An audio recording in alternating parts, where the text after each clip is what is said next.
Salut à tous et bienvenue à ce nouvel épisode de Horreur Critique. Aujourd'hui, je vais critiquer un film qui a été coté comme l'un des meilleurs thrillers suspensifs des années 80. Ça met en vedette Rutger Hauer et C. Thomas Howell, The Hitcher, l'autostoppeur.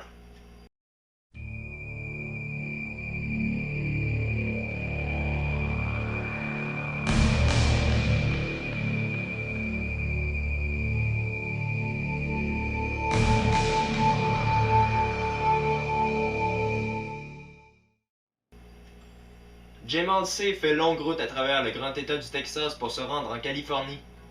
Par une nuit bien calme, il embarque un autostoppeur disant s'appeler John Ryder qui se révèle être un vrai psychopathe.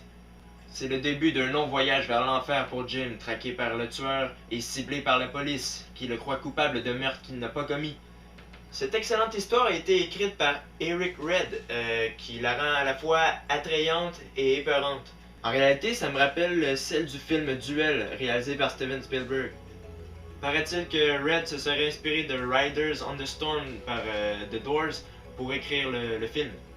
Même si certains peuvent trouver que l'horreur commence trop rapidement, chaque élément de l'histoire prenne le temps nécessaire à se mettre en place. La seule chose, c'est qu'on n'explique pas pourquoi l'autostoppeur agit ainsi et traque Jim. On dirait qu'il agit sans raison.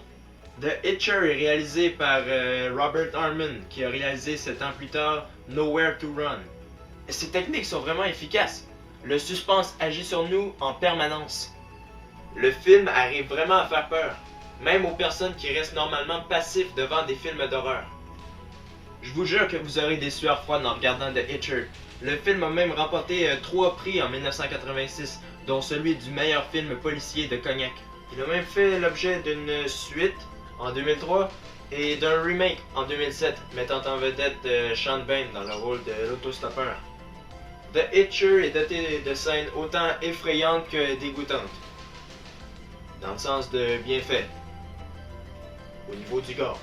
Le rôle de Jim Halsey est tenu par le jeune C. Thomas Howell, qui n'était pas très connu à l'époque. Son jeu d'acteur est vraiment impeccable. Sa peur et sa panique sont vraiment très convaincants. Il reprendra son rôle en 2003 pour la suite, The Hitcher 2, I've Been Waiting. C'est Rutger Hauer qui se voit tenir le rôle du lugubre autostoppeur.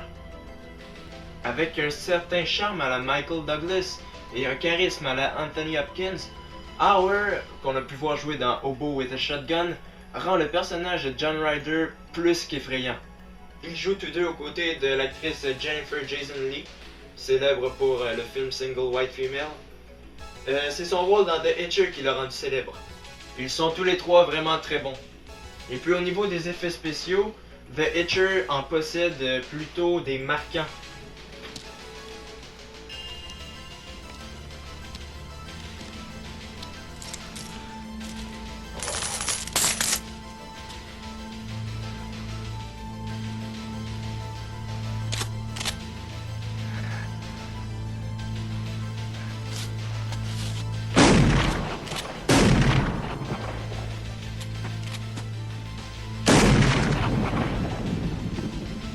Vous voyez, pour 1986, les effets spéciaux sont assez explicites pour le temps.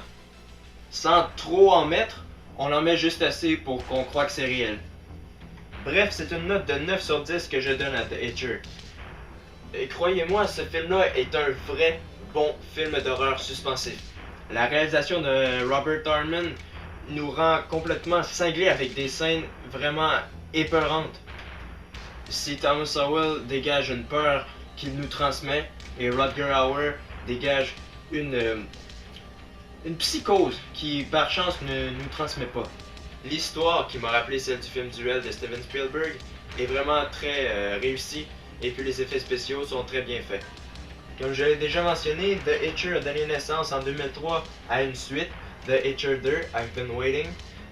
J'ai pas encore vu ce film, c'est ce que je m'apprête à faire et ça sera le sujet de ma prochaine critique. Ne la manquez pas. Salut!